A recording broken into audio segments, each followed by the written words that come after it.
Oh, where did I get this from? The Littlest Tomeshell. What? When did I get that? I didn't even see it in my list. The Littlest Tomeshell. I think we need to read a book.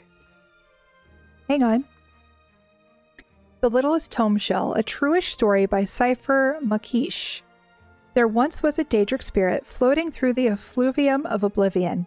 It had no realm to call its own, no prince to command it, no form to inhabit. It had nothing but a name, Torgu, and a desire to drift wherever the planar currents carried it. Eventually, as happens to all things, Torgu was drawn into the realm of knowledge and secrets, Apocrypha. The mountains of books that stretched in all directions fascinated the spirit.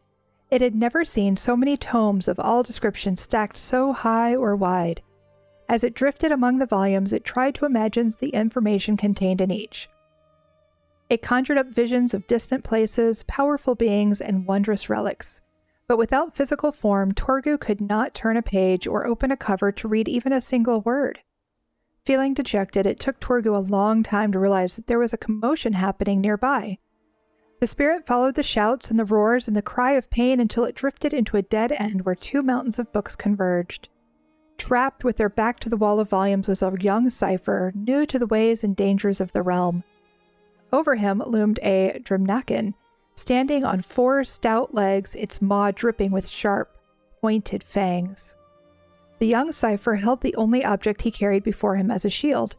It was a tiny book, its cover no larger than the palm of its hand, and maybe half again as thick. They say that words are sharper than blades, but as a weapon this tiny book left much to be desired, and it didn't give the Drumnakin even a moment's pause. As the great creature reared up to strike, Torgu rushed forward and slid into the tiny book. The spirit let itself fill every corner of the little tome, turning the pages into its body and the cover into its wings. Torgu occupied the little tome the way a mud crab occupies its shell.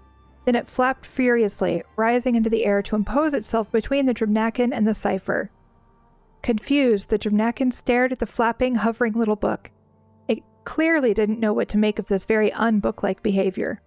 With a sudden burst of speed, Torgu flew straight into the Drumnakin's snout. The great creature yelped, more in surprise than pain, but the action was enough. The Drumnakin turned away and fled, disappearing around a bend in the unending wall of books. The young Cypher thanked the newly born Tomeshell, for that is what such spirit-possessed books are called in Apocrypha. With a wiggle and a flap, Torgu seemed to acknowledge the gratitude. Then it too flew off, ready to do whatever Tomeshells do. As for the young Cypher, he went on to become an older and wiser Cypher, who may or may not be me.